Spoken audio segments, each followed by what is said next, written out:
দেখে পানি মনে হলেও আসলে জমে আছে বরফ। লেকের পাড়ে ভেড়ানো নৌকাও বরফে ঢাকা। এ অবস্থায় নৌপথে যাতায়াতে মারাত্মক বিঘ্ন দেখা দিয়েছে। এ অবস্থা ভারতের শ্রীনগরের উলার লেকে। এতে বিস্মিত স্থানীয় বাসিন্দারা। হিমালয়ের কাছের এই অঞ্চলের আবহাওয়া সাধারণত ঠান্ডা হলেও লেকে বরফ জমার ঘটনা এই প্রথম।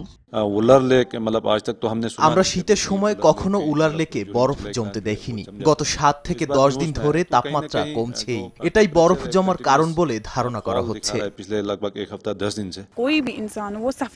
শীতে ভোগান্তিতে পড়েছেন ছোট বড় সবাই। ভুগতে হয় নিম্ন আয়ের মানুষকেও, যারা উলার লেকে মাছ ধরত কিংবা পদ্ম ফুলের ডাটা সংগ্রহ করে জীবিকা নির্বাহ করত, তারা এখন লেক ব্যবহার করতে পারছে না। যাতায়াত ব্যবস্থাও বন্ধ হয়ে গেছে।